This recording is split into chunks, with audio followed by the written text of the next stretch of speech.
Good. All right, is the mic good? Sound good? Awesome. All right, I'll go ahead and get started. Thank you for the introduction. My name's Rob Magno. I've been at Run AI close to a year now. We're almost at my 1 year anniversary. So I'll talk a little bit about Run AI, sort of what we do, and talk a little bit about sort of the verticals that we work in and a lot of the customer challenges that we're solving. So a lot of what we do at Run AI is building AI infrastructure, we say kind of the right way. Really the idea of Run AI is to give access to the compute resources that researchers and data scientists need to do their job. We see many challenges across different verticals for customers who need access to resources, teams that are constantly requesting access for GPUs to run their workloads. And there really isn't a great methodology and way of delivering those resources to the teams so they can get their jobs done. And that's really the challenge that we're trying to solve. So some of the challenges for AI workloads is your compute resources. It's a limiting resource. You only have a certain number of GPUs. Yes, you can go to a cloud location and scale up almost infinitely, but even we see challenges with cloud locations sometimes requesting GPU resources for some of these workloads. So specifically, your compute can be limited. It's expensive, right? With all of the chip shortages, it's often difficult to get this kind of hardware that you need to run these workloads.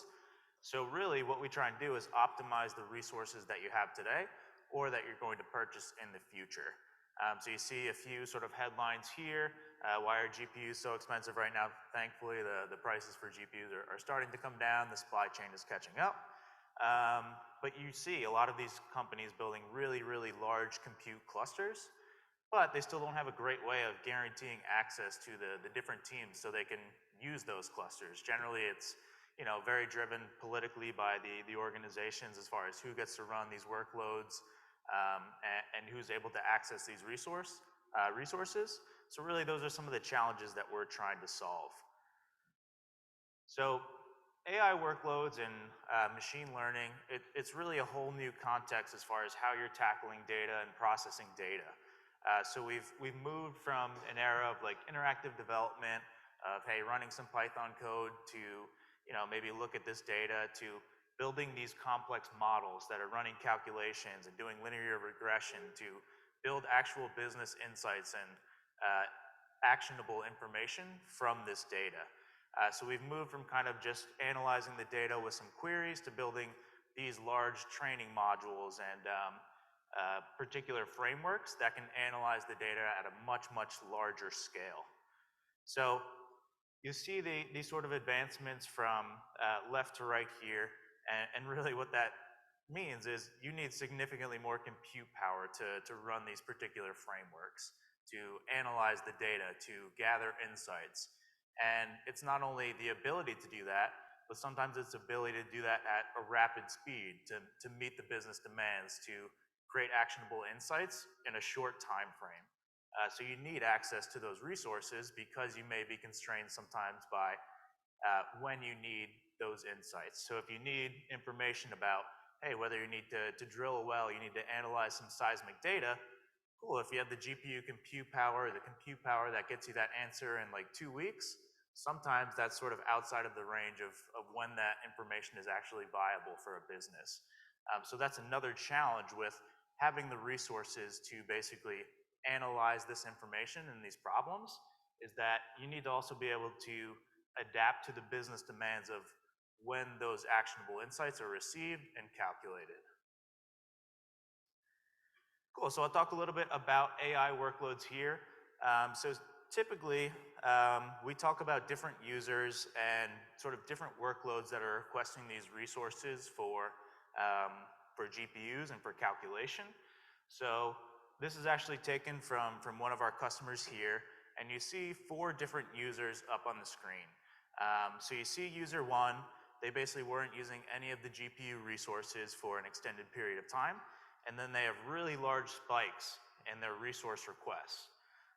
Same thing with user 2. He uses 15 to 16 GPUs for a few days, and then he has little to no use of those resources for the next few weeks. User 3 is a little bit more consistent, but still they have varying usage of GPUs for processing and analyzing data. Same thing with user 4. They have a little spike, but they're pretty consistent after that. So the challenge here is that as an end user, as a business, you'll have varying needs for access to these GPU resources to run the AI and ML models. And the challenge we see is that oftentimes customers and enterprises are using static models for allocation for these users. So oftentimes you'll see, user 1 would get 5 GPUs, user 2 would get 5, user 3, user 4. They would all get their allotment of GPUs, but their workload demands and their workload requirements are constantly shifting. So giving them a static allocation really isn't the best use of the underlying resource. You need more of like a dynamic way of assigning the resources and doling out the resources to the individuals. And that's really what Run AI comes to do and help. Basically, what we do is we provide a dynamic way of guaranteeing resources to all of these individuals. So what we can say is we'll guarantee each one of these users 5 GPUs, but if they're running additional workloads outside of those 5 GPUs, we'll actually allow them to burst their capacity if there's idle resources within the cluster. So it's a way of still guaranteeing them access to GPUs so they can run their workloads, but also giving them that additional compute to run additional workloads beyond what they're guaranteed.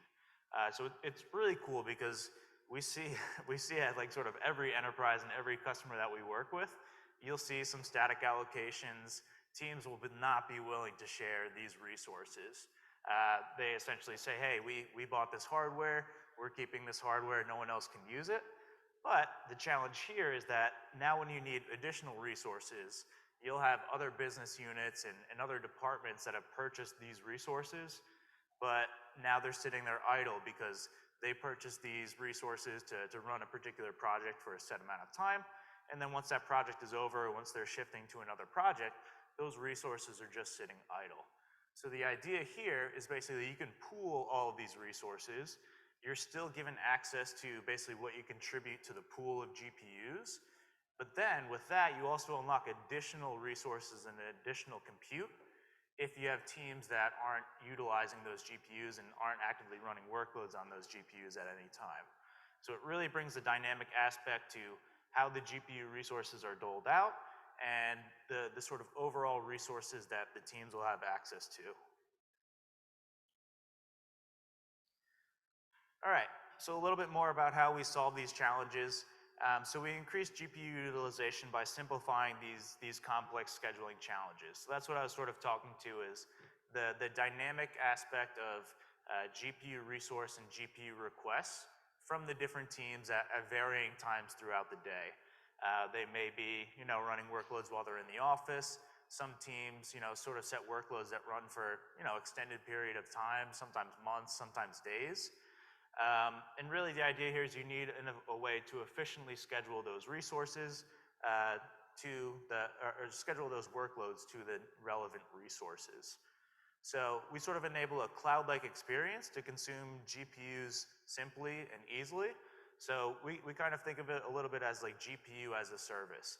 So you have all this hardware. Again, it can be hardware that you have purchased and running in your data center, or it could be, sort of GPUs or compute that you've purchased or leased from like a cloud vendor. It works the same way on-prem or in a cloud.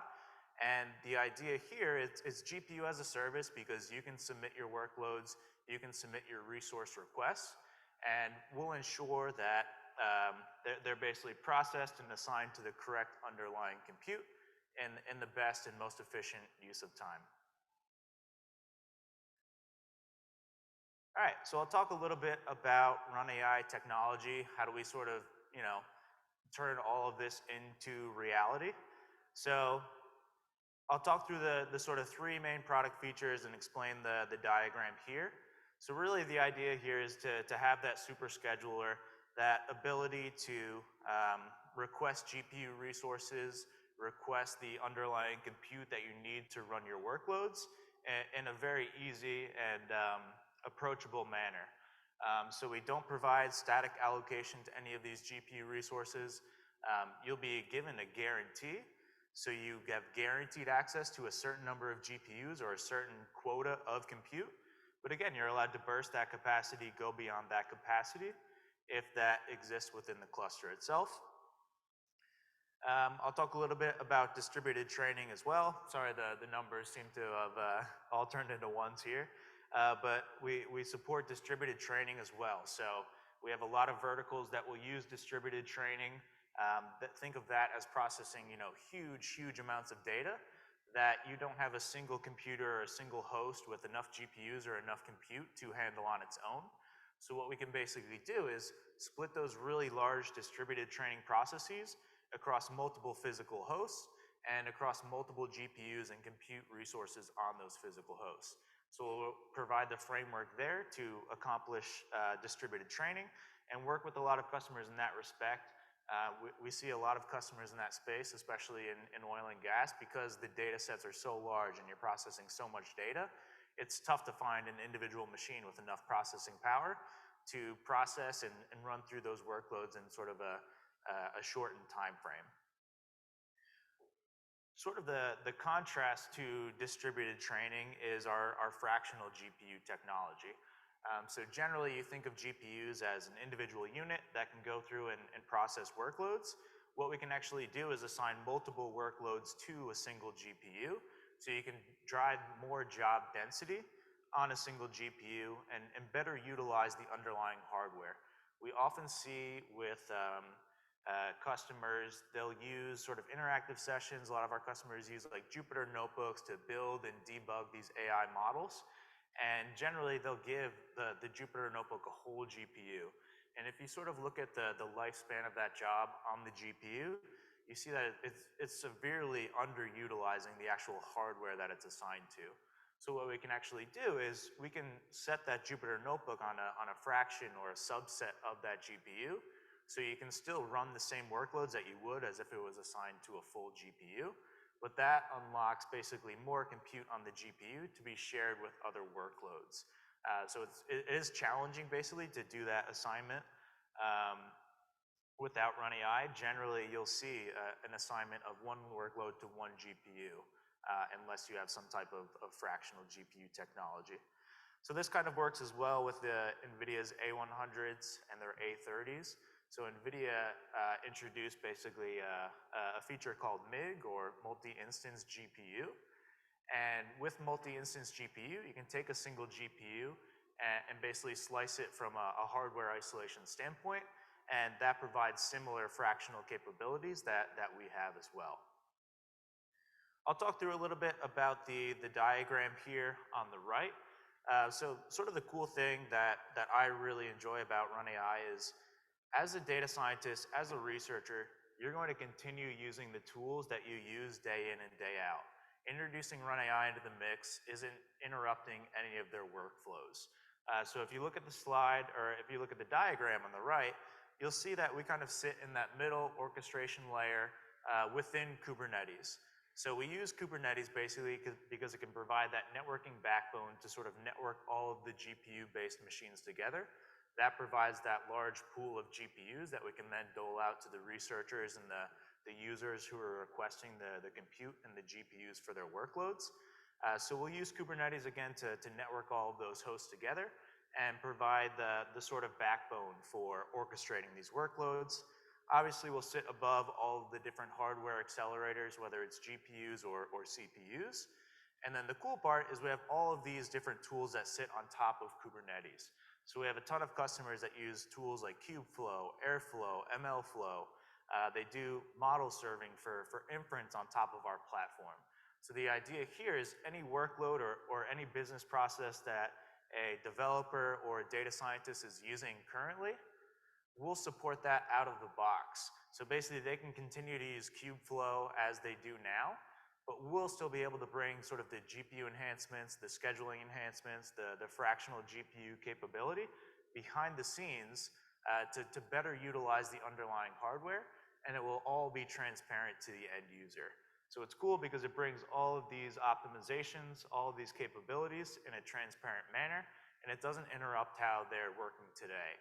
And I think that's a big benefit because you really want to drive the data scientists to continue to work how they do, continue using the same tools that they're familiar with.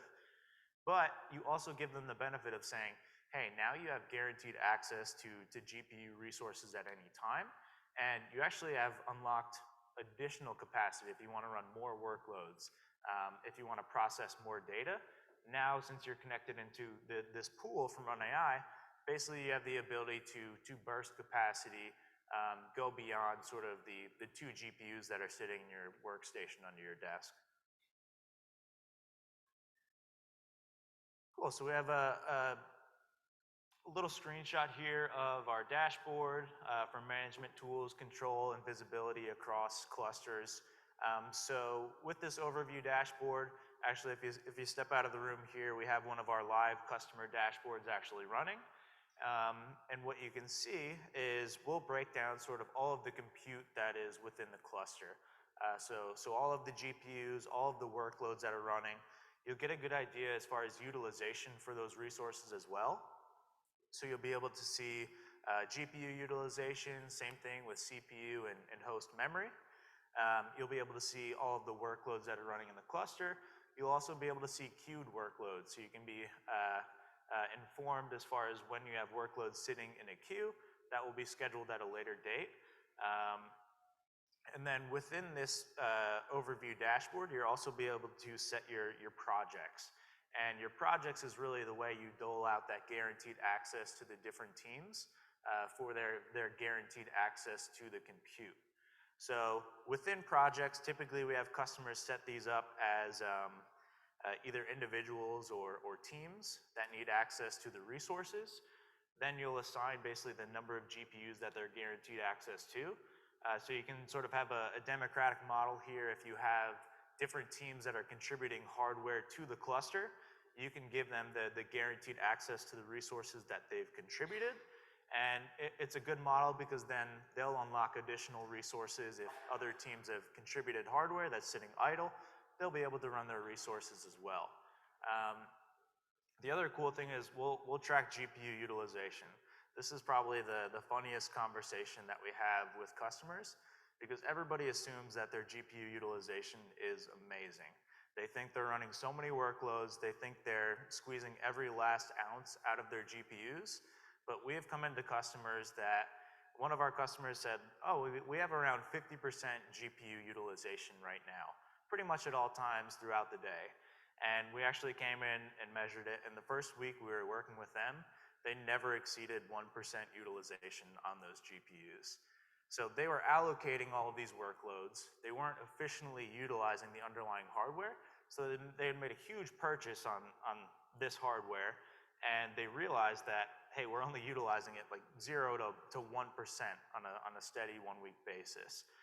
So we have a lot of customers that we work with in that respect that they think they're allocating the workloads well, they think they're utilizing the hardware well, but sometimes they don't even have the visibility into the hardware itself and the utilization of the underlying hardware.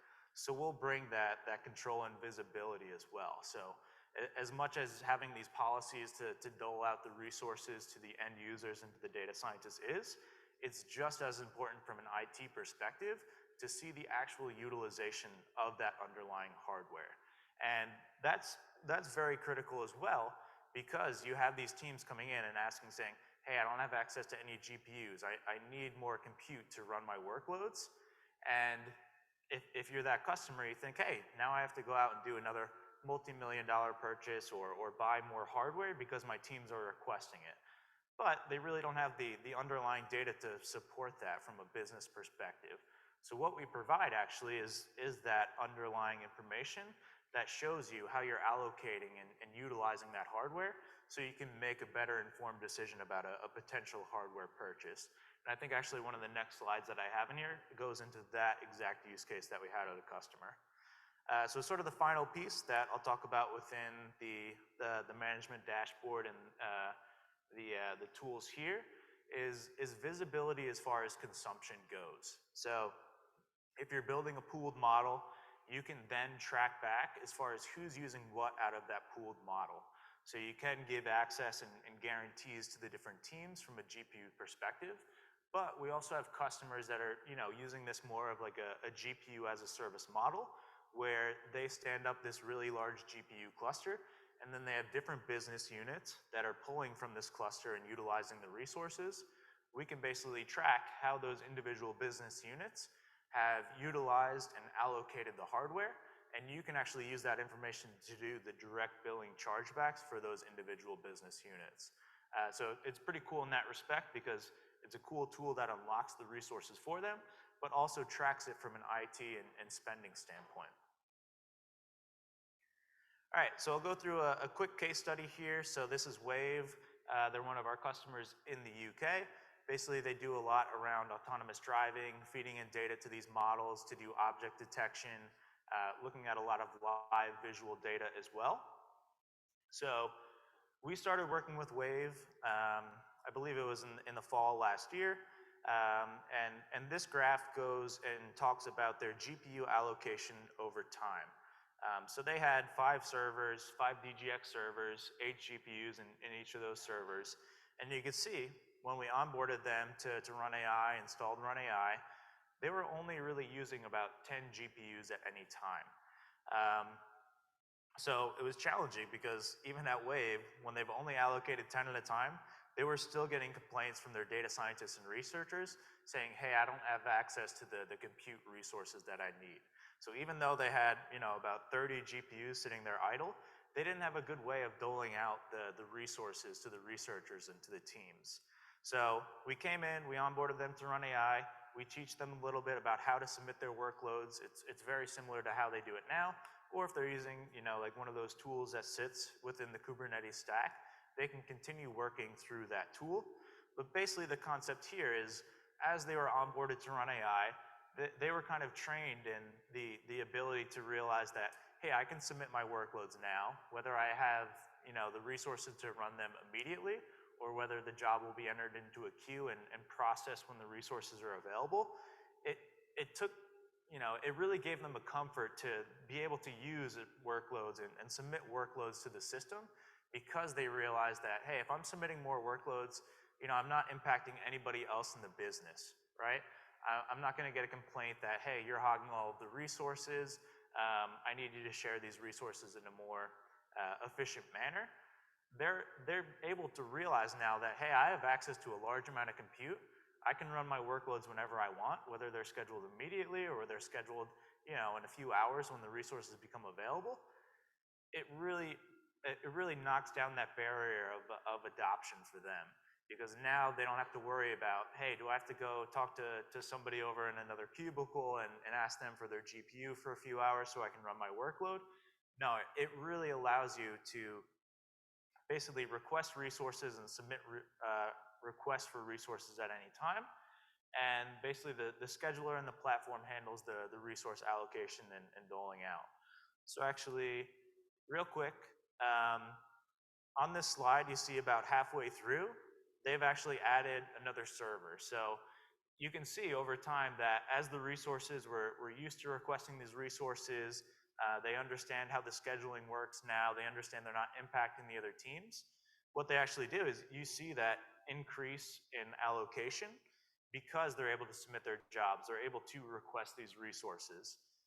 And actually about halfway through the POC, they added another server because they had the data to back up that, hey, now we're actually using all of our hardware. Now we're actually utilizing it to a good extent, and we're getting business value out of the information that we're getting from these workloads that are running.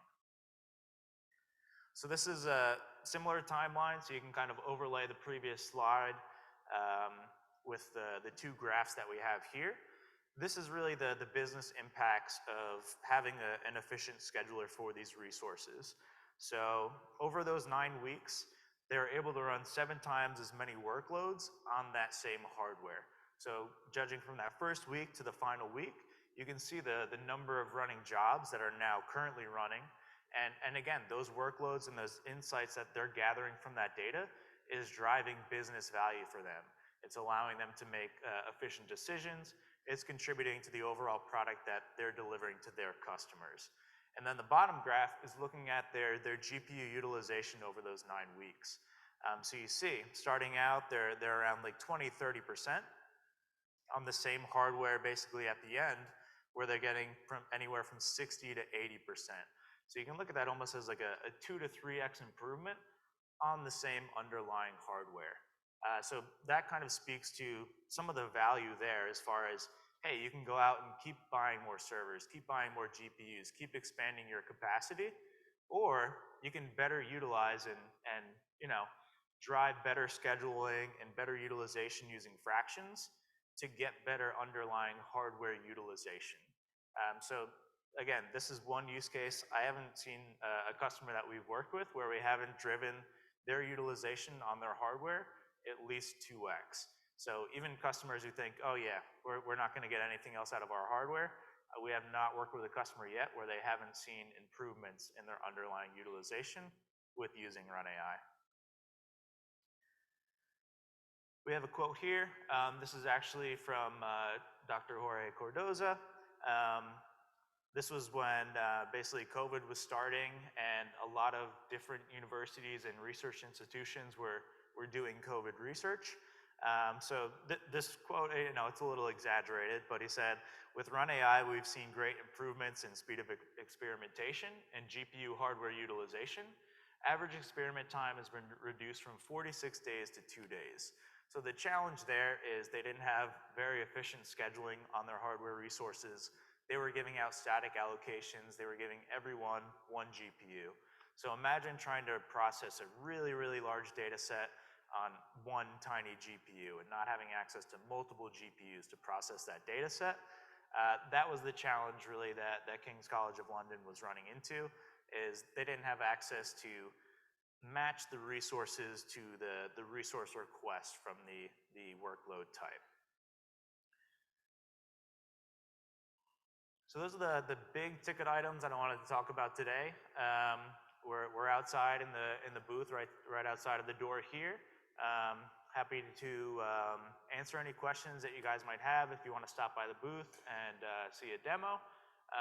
But really appreciate the time today and enjoyed sharing some information about Run AI with all of you.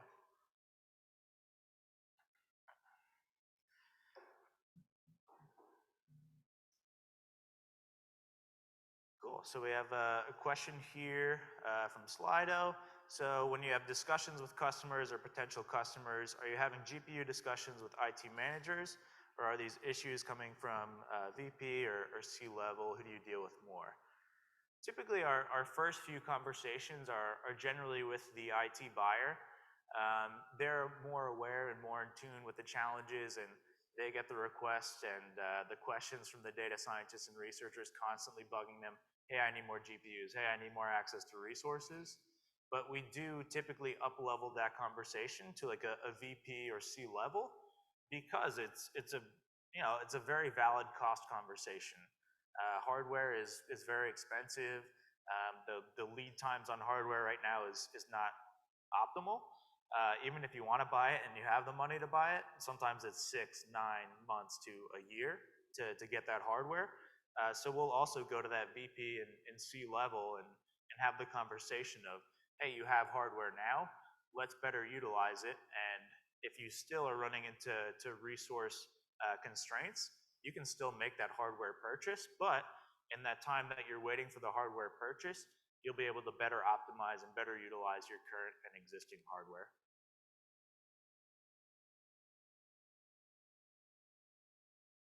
Cool. Any questions in the room? All right, thank you.